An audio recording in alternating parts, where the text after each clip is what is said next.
Ова е интерактивна активност каде што луѓето може да споделат директни искуства и да ги слушнат приказните на бегалците. На некој начин одблиску да се запознаат со нивната историја, со нивниот начин на живење, зошто они избегале од нивните земји, зошто се тука, кои се нивните планови понатаму.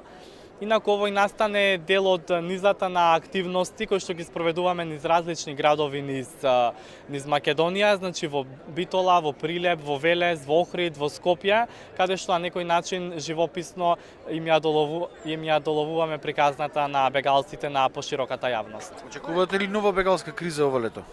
Па за тоа навистина немаме никакви информации. Македонија веќе се справи со оваа бегалска криза. Знаеме дека и претходно се има справено со неколку бегалски кризи наназад, така да државата со капацитети и исто така со подршка од невладините организации е подготвена доколку и веќе имаме на некој начин искуство доколку имаме нов бран како би се справиле. Колку бегалци според вашите сознанија има тука во Така, во Македонија значи има два бегалски кампа, еден бегалски прифатен центар во Визбегово, каде што бројките се различни, но верувајте вкупно во сите три кампа некаде бројката се движи од 30 до 40 од сите три заедно.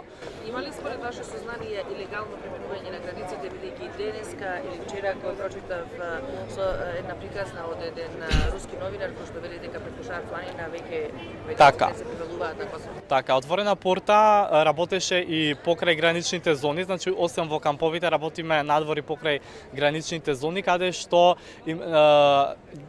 очигледна е илегалната миграција, каде што луѓето транзитираат, иако тие значи не се детектирани од страна на институциите и од страна, значи илегалната миграција секогаш постоела и овој пат уште постои се уште, така да во пограничните зони покрај границата со Гевгелија, покрај границата со Србија, горе селата Ваксин, Целојане се познати по точки каде што илегалната миграција е се уште активна. Каде најчесто се движат? Каде бараат да заминат? Најчесто, значи, луѓето кои што доаѓаат се од Сирија, од Авганистан, Пакистан, Ирак, Иран, Либија, Мароко, Алжир. Најчесто нивните дестинации се западните европски земји, како што се Германија, Шведска, Данска, Австрија, Англија, Франција.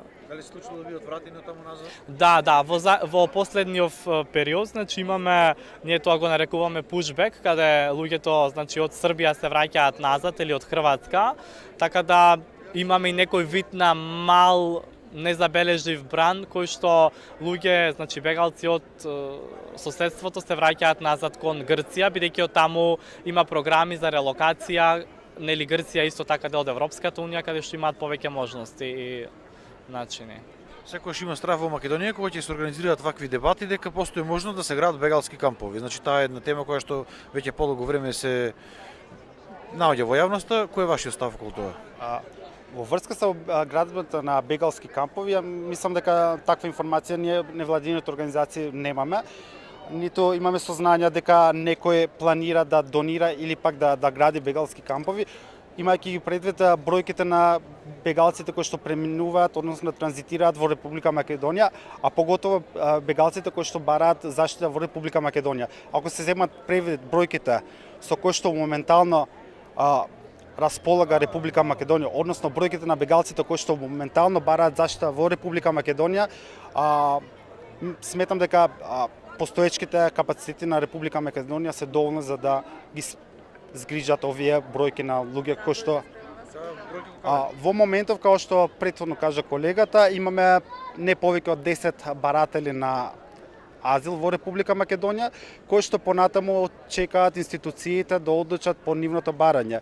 Дали тие барања ќе бидат позитивни или негативни, се уште чекаме ние, не знаеме во која насока институциите ќе одлучат. Во секој случај, од моментот на поднесување на барање до моментот на одлучување се поминува извесен период каде што институциите прават детална проценка на аргументите, на фактите и доказите што ги поднесуваме и по основ на тие докази одлучуваат дали на некој му треба меѓународна заштита или не му треба. Во Македонија немаме 100, имаме не повеќе од 40 во сите транзитни центри и прифатни центри. Во транзитните центри моментално имаме во Табановце 22, додека во транзитниот центар во Гевгелија имаме не повеќе од 12 луѓе. Меѓутоа тука бројката е многу променлива, бидејќи во секој момент бројката се зголема, се намалува со тоа што бегалците заминуваат, најчесто го напуштаат кампот и заминуваат во непознат правец. Се уште се пресни сликите каде што имаше судири со полицијата на македонско-грчката граница, дали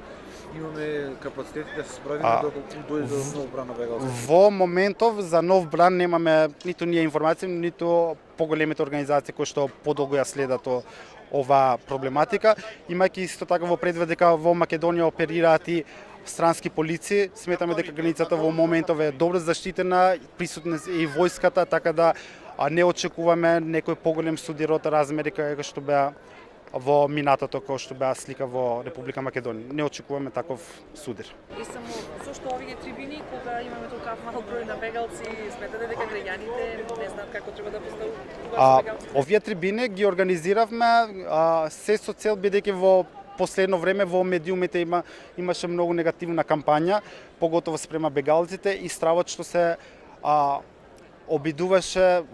обидуваа медиумите да го наметнат према нашиве граѓани. Сметавме дека ако успееме со вакви трибини да ја прикажеме другата слика, граѓаните во согласно со аргументите и фактите и тоа што го слушат од двете страни ќе можат да донесат разумен пресуда за тоа дали да им веруваат на медиумите и сето тоа што им се пласираше во минатото.